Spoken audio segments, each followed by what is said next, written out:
Baik teman-teman, selamat datang kembali. Pada kesempatan kali ini saya akan membahas analisa saham untuk periode minggu ini ya, tanggal 18 sampai dengan tanggal 22 Desember 2023. Jadi seperti biasanya saya akan bahas totalnya ada 6 saham, sebentar, 7 saham ya, untuk saham perbankan ya. Untuk minggu ini saya mulai langsung untuk share chart-nya. Yang pertama yang saya bahas adalah untuk saham BBCA ya, saham BCA ya. Jadi kalau kita perhatikan 2 hari yang lalu ya, tepatnya hari Kamis, dia tiba-tiba rebound melonjak naik tinggi, kemudian volumenya juga naik, asing juga mulai masuk ya, borong ya. Kemudian hari besoknya lagi, hari Jumatnya dia masih bisa naik lagi ya, tanggal 15 Desember 2023. Jadi ini euforia dari eh, saham Amerika ya, dari saham Amerika dia mencapai all time high, kemudian ada juga sentimen positif dari The Fed yang kemungkinan besar akan menurunkan suku bunga lebih cepat ya seperti itu kemungkinan ya, tapi belum pasti ya. Eh, karena kadang-kadang The Fed itu nggak ada signal yang pasti ya, jadi dia itu perlu tanda tanya juga ya. Jadi kalau kita sih em, ada baiknya tetap fokus di saham-saham yang ada di portfolio masing-masing atau yang ada di watch list ya, yang mau kita buy atau yang inceran kita lah istilahnya seperti itu. Nah, jadi untuk BBCA ini kalau kita perhatikan yang sudah punya Anda bisa pasang trailing stopnya atau stop lossnya Anda pasang di 9125 atau menggunakan acuan low-nya hari Jumat ya 9075. Jadi kalau turun di banyak 9125 atau 9075 lebih baik kurangi posisi. Kemudian kalau dia turun lagi di bawahnya 9000 ada baiknya kurangi posisi. Nanti kalau Anda mau buyback tunggu kalau dia mulai rebound mantul ke atas 8825. Jadi tetap ya garis-garisnya saya berikan tetap sama karena kalau dia masih di bawah 9.000 itu dia masih resiko testing supportnya di 8825 dan 8600. Jadi Anda bisa pilih buy weakness-nya di 8825 atau 9.000 paling dekat ya atau paling paling jauh banget di 8600. Tapi kalau sudah turun di bawah 8600 jangan buy weakness lagi karena dia kemungkinan turunnya bisa jauh sampai 8000 ya. Jadi kenapa saya sering sebutkan kalau BBCA itu di bawah 9.000 dia eh, resiko lebih besar daripada rewardnya. Karena kalau kita lihat di sini sebelumnya dia sempat melonjak naik tinggi, naik ke all time high-nya di 9.400, kemudian dia langsung besoknya koreksi. Nah setelah itu dia turun-turun terus ya, naik pun dia juga hanya sementara aja, kemudian dia cenderung sideways dan turun lagi. Turunnya dia bisa dari 9.400 sampai dengan nyentuh ke 8.000 kemudian dia rebound mantul ya seperti itu. Memang BBCA ini saham yang bagus, fundamentalnya bagus ya. Saya sudah sering sebutkan juga ya, salah satu saham yang sejauh ini yang anti nyangkut adalah BBCA ya. Karena kalau kita perhatikan waktu sebelumnya ya, ketika dia stock split ya, itu kan dia sempat ekornya panjang ke atas ya, sempat naik tinggi, kemudian dia langsung drop ya nggak lama lagi ya.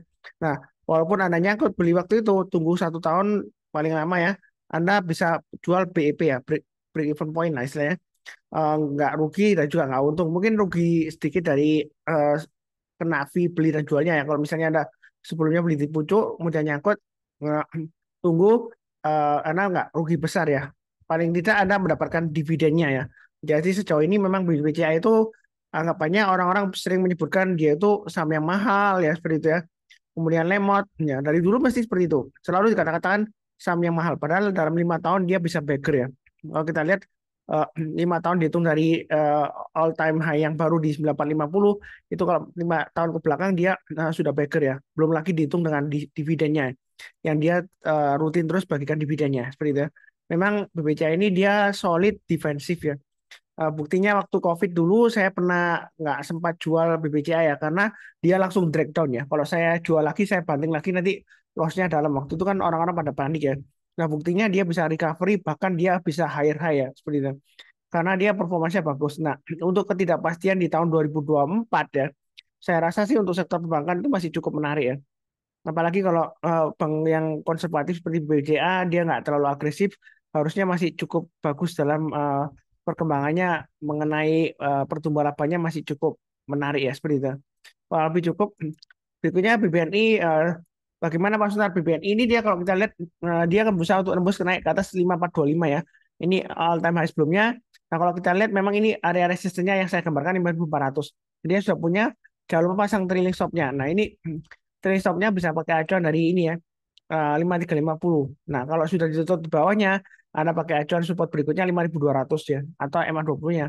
Jadi kalau turun banyak MA20, MA20-nya yang di 5.200, Anda kurangi posisi, kalau turun banyak 5.100, kemungkinan besar BBNI akan tes area supportnya 5.000, 4.850 dan 4.720. Kalau mau buy on weakness untuk BBNI, ini yang belumnya yang paling bawah saya hapus ya. Saya kasih lagi kotaknya untuk yang mau buy on weakness tunggu di 5.100-an ya. Eh, atau 5.200 ya, terserah ya. Tapi menurut saya sih 5.100 mungkin dikasih ya. Jadi kalau turun jangan langsung buy. Kalau dia sudah berhasil rebound mantul ke atas, kita berusaha buy atau seketika dia testing MA20-nya. Seperti sebelumnya di sini ya.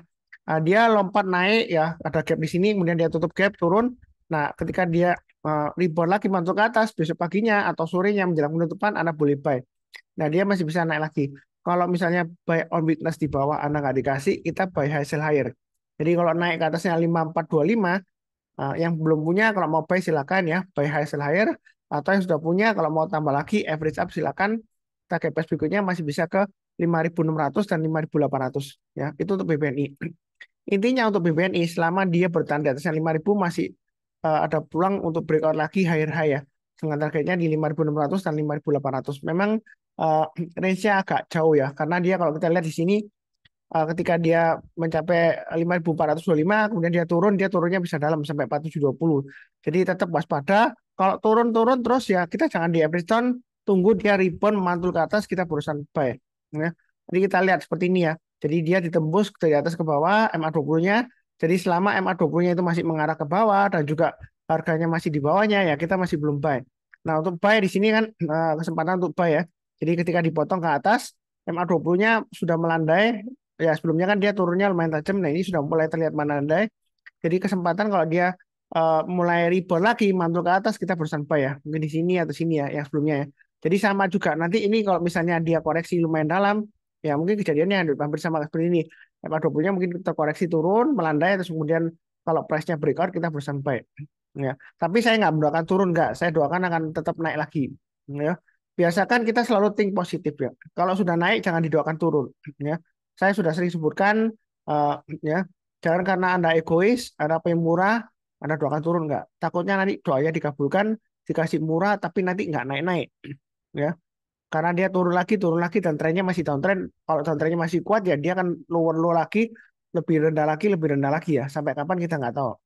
Ya, kalau lebih seperti itu kita doakan naik terus. Karena kalau kita pegang saham, hold saham doa kita selalu baik. Ya kita maunya naik ke atas ya, maunya cuan ya. Nah, seperti itu ya. Kurang lebih sih cukup ya.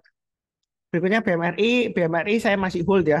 Jadi BMRI saya sebelumnya sudah share di grup kecil saya ada average up lagi 5.700 ke atas ya. Jadi eh, waktu itu kan di posisi sekitar sini ya, saya tambah lagi area buy mungkin sudah saya sebutkan sebelumnya 5.500 atau 5.025. Nah kalau nggak dikasih ya kita breakout, kita buy-nya ketika breakout ya, breakout ke atas resistance terdekatnya ya kita buy. Ya tentunya 5.775 ke atas kita buy ya. Jadi garis-garisnya sudah saya gambarkan. Nah, di sini kalau sudah punya, Anda tinggal pasang stop loss-nya di 5.775 dan maksimum di 5.625. Ya. Kalau mau pasang agak dekatan, trailing stop-nya pakai MA20-nya, pakai acuan di 5.900-an ya. Jadi kalau turun banyak 5.000, maaf 58.50-an ya. MA20-nya di 58.58,75. Jadi pakai acuan 58.50. Paling dekat 58.50 kalau mau pasang trailing stop-nya ya. Jadi kalau turun banyak 5850, kurangi posisi, turun banyak 5775 atau 5625, saran saya sih jual dulu lagi ya. Eh, atau Anda bagi tiga ya silakan ya. Nah di sini yang belum punya, kalau mau buy high sell higher, ketika dia breakout, naik ke atas 6.000 kita buy. Ya. Jangan kaku misalnya, oh Pak Sunar, ini kan naik ke atas 6.025, gagal dia turun. Ini juga gagal loh Pak Sunar, dia turun lagi. Ini juga dia naik ekornya panjang ke atas semua Pak Sunar ya. Berarti ini kalau dia naik ke atas 6.000 yang sudah punya take profit gitu tak Pak Sunar atau gimana? Atau yang belum punya tunggu di bawah. Nah, kalau saya sih prinsipnya follow the trend. Kalau kita lihat trennya di sini masih sideways ya. Jadi masih mendatar. Jadi Anda kalau mau buy on weakness, ini gambar areanya sudah saya gambarkan sekitar 5.500 sampai 5.625 atau paling dekat pakai acuan dari garis-garis yang sudah saya gambarkan 5.775 sampai 5.800-an ya. Ya, kurang lebih seperti itu. Ya, jadi tunggu di sana, turun jangan langsung buy, tunggu rebound mantul ke atas kita barusan buy. Nah, kalau buy on weakness kita nggak dikasih, ternyata dia naik lagi ya kita buy high sell higher. Yang sudah punya mau tambah lagi average up silakan, target price berikutnya 6.200 dan 6.500. Jadi kita itu bukan jangan punya mindset anchoring ya, psikologi kita jangan punya mindset anchoring. Artinya kalau sebelumnya gagal, belum tentu kali ini gagal ya. Ini memang gagalnya banyak ya. Satu kali gagal, dua kali gagal. Ini nggak sampai tembus. Ini juga kalau dibilang berhasil ya mungkin cuan sedikit lah di sini ya. Kalau kena trailing stop cuan sedikit ya. Tapi kalau dihitung yang gagal ini ya satu dua. Kalau sebelumnya dia gagal breakout kemudian dia turun lagi, ya belum tentu kali ini gagal.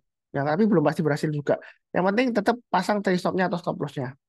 Jadi tetap nasihat saya itu tetap sama. Ya, saya pakai acuan yang simpel aja, pakai MA20-nya, nggak pakai yang ribet-ribet ya seperti itu. Nggak pakai yang aneh-aneh lah. Ada yang sebelumnya jual tools, chatting ya. Ada warna-warni, ada merah, kuning, hijau, jingga, pokoknya warna pelangi ya seperti itu. Kalau saya simpel aja pakai MA20-nya dan kemudian garis-garis yang sudah saya berikan ini untuk acuan support resistennya. Biasanya sih garisnya cukup akurat ya. Ya, kalau yang sering ikuti saya pasang automatic order, baik itu automatic order buy kalau dia berhasil breakout atau pasang trade stopnya atau stop lossnya kurang lebih lumayan rapi yang saya gambarkan ya. Jadi tinggal pasang aja, nggak perlu terlalu panik, nggak perlu terlalu dilihatin tiap hari ya seperti itu ya. Bank Mandiri ini masih cukup menarik ya, kurang lebih cukup. Berikutnya BBRI. Nah, BBRI bagaimana Pak Suntar breakout tapi kok dia candlenya pendek seperti ini. Nah, kalau BBRI ini sudah saya bahas juga ya tiap minggu ya. Nah, sebenarnya trading range itu dia di area 5450 sampai 5650. Ya, atau maksimumnya 5750 ya. All time high-nya sebelumnya di 5750. Nah, apakah masih bisa naik lagi Pak Sunar? Pertanyaannya itu sebenarnya jawabannya gampang ya. Kita lihat dulu trennya. Uptrendnya apakah masih bagus? Kalau uptrendnya masih bagus, ya dia masih bisa naik lagi. Kalau breakout higher high dia masih bisa high lagi, lebih tinggi lagi daripada high sebelumnya. Buktinya di sini high-nya yang hari Jumat dia hanya 5.600. Sebelumnya di sini swing high-nya di 5575. Memang ditutup di bawahnya 5575, tetapi menurut saya sih ini masih cukup menarik ya.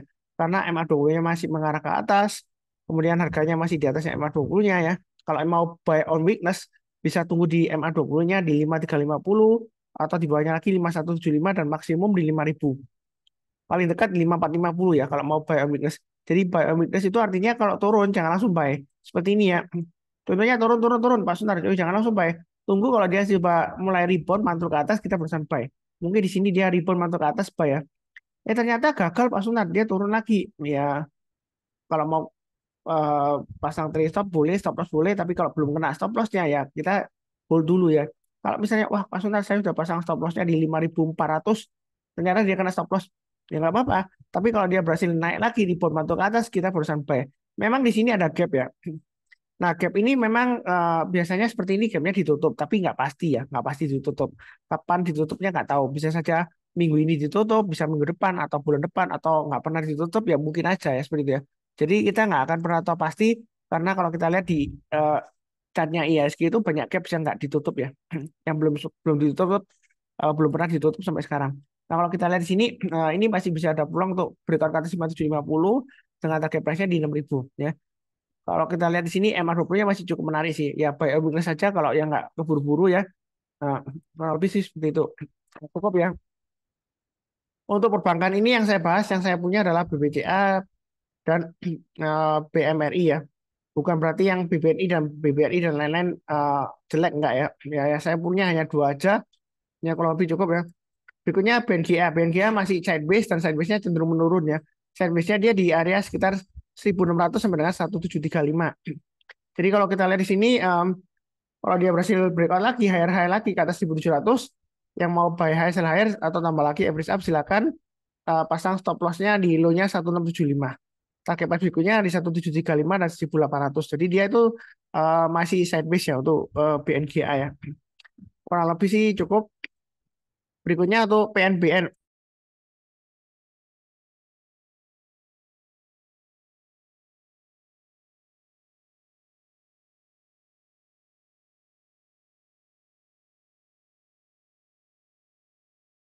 Berikutnya PNBN ya. Jadi PNBN ini dia masih lesu di bawah ya.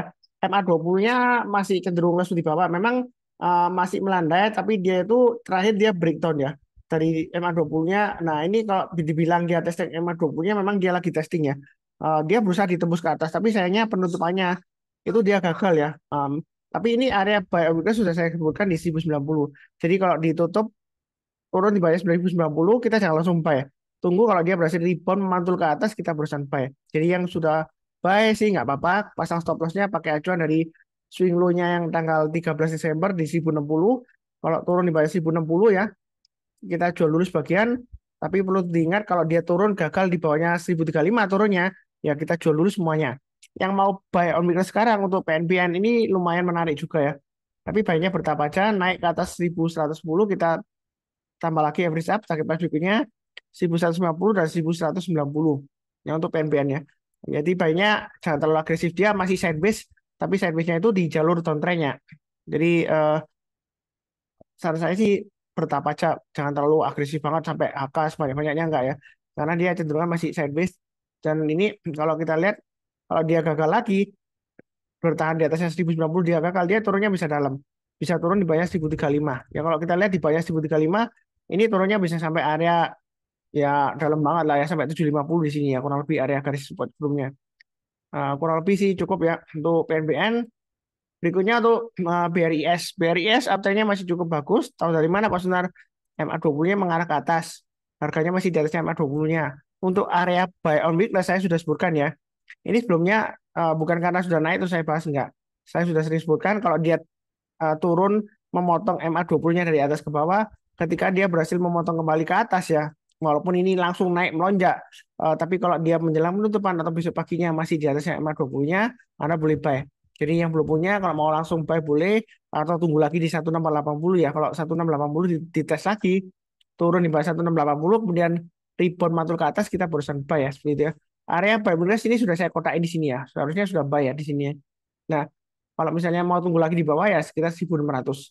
Tapi kalau turun di bawah 1600 untuk BRIS, jangan sekali-sekali untuk average down atau hold ya. Karena kalau dia gagal bertahan di atasnya 1600, dia turunnya bisa dalam ya. Ini sebelumnya dia turun sampai 1450. Ya, kalau kita lihat mundur ke belakang ya, chartnya kita pakai weekly, kita lihat mundur ke belakang. Ini kalau dia turun di bawahnya ini, area dari yang saya garis ini nih, maka dia turunnya bisa dalam banget ya, bisa di bawah 1450. Kemudian kalau turun lagi dia bisa turun sampai 1200-an lebih ya. Di sini low-nya pernah sampai 1095 ya. Jadi dia pernah dari atas sini di 1600-an, 1670-an kemudian dia turun sampai 1095. Jadi turunnya bisa dalam juga ya BRIS ya. Memang dia kecenderungan sideways ya, range-nya ya. Nah, resisten 1800 ini memang cukup kuat. Tapi saya hanya mengingatkan kalau misalnya dia breakout naik ke atas 1800, yang mau tambah lagi atau buy hasil akhir silakan. Karena saya prinsipnya adalah follow the trend. Saya nggak takut ketinggian atau ketinggalan. Walaupun sebelumnya kalau kita lihat di sini, Pak Suntar nggak tahu, ini kena swing high low resisten. Ini juga gagal dia turun loh. Ini gagal loh. Satu, dua, tiga, empat kali gagal loh. Ini kalau 1800 kena ya TP aja Pak Sunan, take profit aja enggak ya. TP yang saya sebutkan adalah target price. Nah, take profitnya kalau dia breakout Anda mau tambah lagi boleh, tapi kalau misalnya gagal ya pasang trailing stopnya mungkin pasangnya di 1780 atau 1750. Jadi kalau turun ya Anda jual dulu sebagian, turun lagi, turun di bawah 1730 ya. Anda bisa jual dulu semuanya. Ya, seperti itu. Dan kalau kalau dia berhasil naik lagi ya kita tambah lagi ya. Selama trennya masih bagus ya. Jangan terlalu takut ketinggian atau ketinggalan. Yang penting pasang trailing stopnya atau stop lossnya sudah saya sering sebutkan ya. Anda beli dimanapun juga, entah itu di tengah-tengah maupun di atas, di bawah juga ya. Anda beli di bawah, setelah Anda beli bisa saja tiba-tiba turun ya. Karena kita nggak akan pernah tahu harga saham di pasar saham kan kita nggak bisa ngatur. Kecuali kalau sahamnya nggak liquid ya kita bisa atur ya. Tapi kalau sekelas BRIS ini kan walaupun nggak liquid masih lumayan besar ya nilainya seperti itu. Jadi kurang lebih sih seperti itu. Intinya di sini untuk BRIS selama di atas 1600 dia masih cukup menarik. Yang trading ya pasang aja trade stop terdekatnya atau stop lossnya di 1680. Kalau turun lagi di bawah 1650 mau kurangi posisi atau jual dulu semuanya boleh. Karena kalau masih di bawah 1680 dia akan kecenderungan akan testing area supportnya 1600. Kalau dia gagal ya dia bisa turun lagi dalam ya seperti itu ya. Sudah saya sebutkan tadi. Eh, jadi sih kurang lebih sih seperti itu ya. Jangan terlalu takut tapi jangan terlalu agresif juga. Yang penting kita punya plan ya, di mana kita pasang trailing stopnya atau stop lossnya. Ini garis-garisnya sudah saya berikan untuk acuan support resistennya supaya lebih memudahkan kita ya seperti itu ya. Kurang lebih cukup ya. Mungkin satu lagi ini yang saya tambahkan 3, 4, 5, 6, 7 satu lagi ya BDMN ya. Jadi BDMN ini kalau kita perhatikan sebenarnya sih kalau saya lihat di sini ya, kalau kita lihat ya, ini dia MA20-nya mengarah ke atas. Walaupun harganya sempat dia turun di banyak MA20-nya, tapi selama masih di atasnya 2.700, dia masih cukup potensial untuk breakout ke atas 2.820 lagi dengan targetnya di 3.000-an ya. Jadi untuk BDMN ini memang area buy on weakness-nya ini di area sekitar 2.700 ya. Kalau mau tunggu di 2.700-an boleh ya. Jadi tunggu kalau dia turun kemudian rebound mantul ke atas kita berusaha buy ya untuk BDMN ya seperti ini ya. MA20-nya memang sudah mengarah ke atas kalau mau buy weakness di bawah 2.700 atau nanti kalau dia berhasil breakout ke atas 2820 kita buy ya. Naik ke atas 2.900 atau pakai acuan 2870 swing high-nya tanggal 28 November 2023. Kalau dia naik ke atas 2870 kita buy lagi atau average up naik ke atas 2.900 tambah lagi ya. Target price berikutnya di 3.000, 3.150 dan 3.300. Nah, kalau dia breakout ke atas 3.000, kalau mau tambah lagi boleh lagi ya. Boleh aja karena walaupun ini Pak Sunar ini kan dia gagal loh turun ke bawah. Ya kalau kena stop loss ya atau trailing stop ya Anda jual dulu. Tapi kalau dia berhasil breakout lagi, kalau dirasa Anda kurang mau tambah lagi ya silakan ya. Selama uptrendnya masih bagus. Tahu dari mana Pak Sunar? Kalau MA20-nya masih mengarah ke atas seperti ini ya. Dan harganya masih di atas MA20-nya. Apalagi kalau volumenya dia masih mendukung ya kita boleh tambah lagi atau average up kalau dia breakout. Pakai price berikutnya ini sudah saya gambarkan garis-garisnya, tinggal pasang automatic order untuk trailing stop-nya dan stop loss-nya ya seperti itu ya. Jadi kurang lebih cukup ya. Ini untuk minggu ini tanggal 18 sampai dengan tanggal 22 Desember 2023. Ya ini saya bahas 8 saham ya. Tadi saya sebutkan 7 saham tapi eh, ini sekalian aja 8 saham ya untuk saham perbankan. Jangan lupa untuk nonton video yang lainnya ya. Playlistnya ada di video deskripsi di bawah ini ya. Atau sekarang YouTube lebih menyebutnya sebagai podcast listnya ya. Linknya ya. Kurang lebih cukup. Di akhir video izinkan saya untuk mendoakan semuanya selalu sehat, damai dan sejahtera selalu. Amin. Terima kasih banyak. Sekian, tetap semangat.